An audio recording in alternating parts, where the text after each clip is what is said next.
African proverb says, "The child who is not embraced by the village will burn it down to feel the warmth." What time in your life have you been closest to starting the fire? I used to work in fast food, and was the only person in the store that didn't smoke.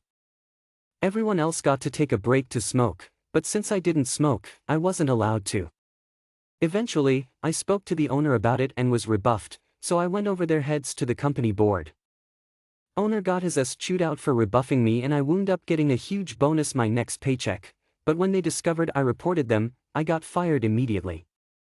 Turns out they'd been violating company policy in food prep and storage, so I filed another report to corporate. Store got shut down for months and my former boss got fined 6 figures.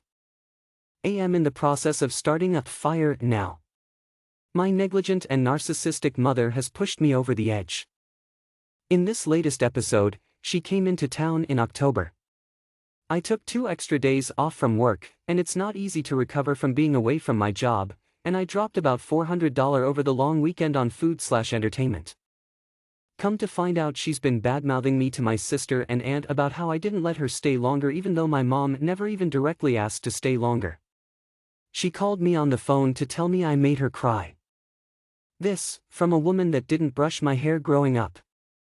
My dad didn't seem to take any interest in my life since I was 4, then when my mom left him and I told him I was going to leave, he then proceeded to do everything to get me to live with him, buying me stuff, telling me mom isn't a fit parent, trying to get custody in court. I decided to live with him because I was too scared to start a new school midway through the year.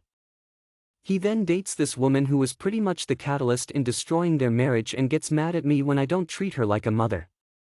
Mom is now trying to get custody and I would burn his house to the ground if it meant she would win.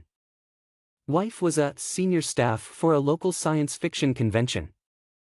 Not only was she an unpaid volunteer, she had to take a vacation day off work and pay for her hotel room and parking.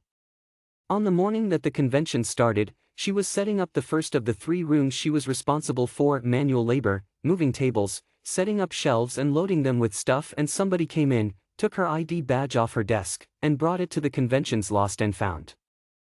Convention LF lady told wife that lost badges have a $5 fee to get them back. Wife looked at the badge, looked at her, and said, "Keep it. I'm going home. Have a nice convention." Whenever I'm in a meeting and my suggestions are getting consistently ignored and I'm getting interrupted and talked over, I get the weirdest urge to prove I still exist by jumping on the table and busting out the Queen of the Night aria. Edit: there's a lot of good advice in the replies. I will say that in about 60% of my meetings this is never an issue, and in the other 40% it's an issue because of a few specific coworkers who resort to just yelling if confronted politely. Their managers have been made aware of this.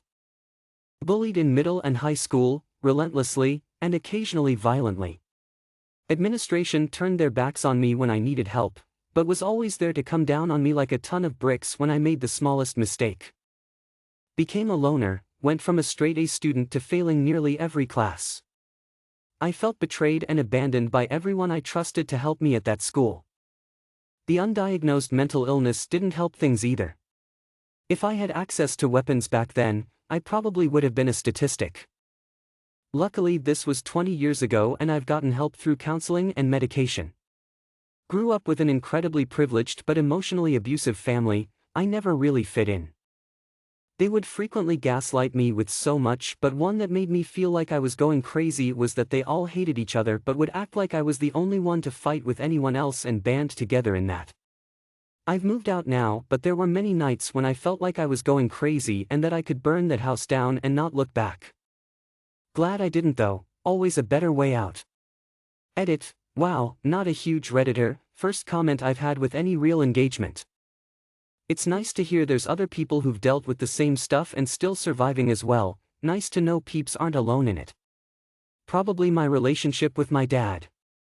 My stepcunt was always, well, a cunt, and I finally got the courage to tell him how I couldn't stand her and she was rude to me when he wasn't around and I didn't want to go to his house anymore for fear of the bullying from her and her kids. He told me she wasn't leaving and I needed to get over it. We didn't talk much for 13 years.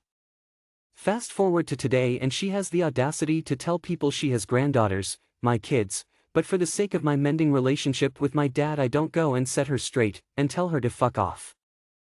God, I hate that woman. The church/group of churches/pseudo-cult I grew up in was very much this way.